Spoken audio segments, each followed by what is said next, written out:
and welcome back. This lesson will be looking at a detailed introduction to the IELTS reading section. During the last couple of lessons, we looked at a broad description of each of the sections in the IELTS and how they're assessed.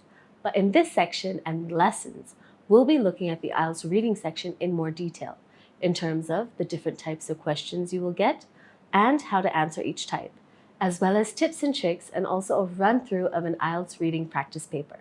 So, let's get started. For the IELTS academic reading section, you will have to answer 40 questions spread across 3 sections or passages, and you will have to complete this section within an hour. Now let's do a quick recap of the assessment criteria for this section.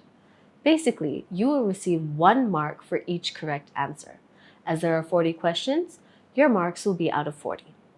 The second criteria is the raw score, that is out of 40, will translate to a band score. So as we can see, the table on the right shows us that. A score of 39 out of 40 or 40 out of 40 would translate to a band score of 9. Remember that the IELTS is scored using band scores between 1 to 9. Each section of the IELTS is equally important, but let's look at the importance of the IELTS reading section. As students take the IELTS academic reading exam in order to pursue their further studies abroad, it is important to exercise reading skills in an academic environment. This section will also assess 2 things: your ability to follow an argument and recognize a writer's opinion, attitude, and/or purpose. That being said, here are a couple things to remember and keep in mind about the reading section. First of all, the passages will not be the same length. There might be some passages that have 8 to 9 paragraphs in one section and 3 in the next. This means that you have to manage your time well in order to get the gist of all the passages and answer all the questions within the hour. The number of questions after each passage varies. We know that there are a total of 40 questions, but that doesn't mean that they will be distributed equally. Some sections may have more questions than others. Also, the types of questions will vary. As we discussed in point number 1, time management is very important in the IELTS reading section.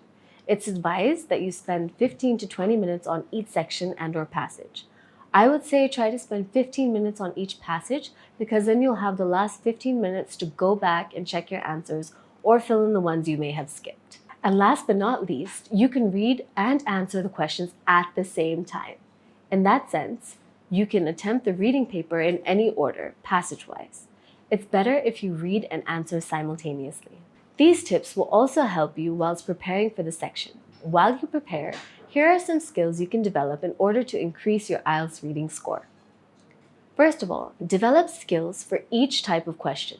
This will make a little more sense in the next lesson, where we'll be covering the different types of questions in the IELTS reading exam. But as you progress through, you may find that you have different approach to answering the questions, and that's perfectly fine. Next, develop your paraphrasing skills. Again, we will be covering this in the upcoming lessons as well. Paraphrasing is a good skill to develop not only for the IELTS reading section, but for the rest of the sections as well. Developing your vocabulary is something to work on, and it goes hand in hand with the last point. Here's something you can do to develop your vocab. Keeping a vocabulary notebook can help. For starters, every day you can write down 5 unfamiliar words that you have heard. Write down the meaning of the word and a couple of synonyms for the word as well. By the end of it, you will have a book full of vocabulary that you can use. And last but not least, develop your speed reading skills. This is quite a necessary skill because during the reading exam, you will not be able to fully read the passage. You will have to get just the gist of it and look out for specific information. To do that, you will have to skim and scan. These skills are essential and again is something that we will be covering in the upcoming lessons. Well, we've come to the end of the lesson, so let's do a quick recap of what we learned. We covered an introduction to the IELTS reading section, the assessment criteria and scoring, the importance of the IELTS academic reading section, top tips for the reading section, and skills to develop for this section. In the next lesson, we will be covering the different types of questions that you will face in the IELTS academic reading section. See you then!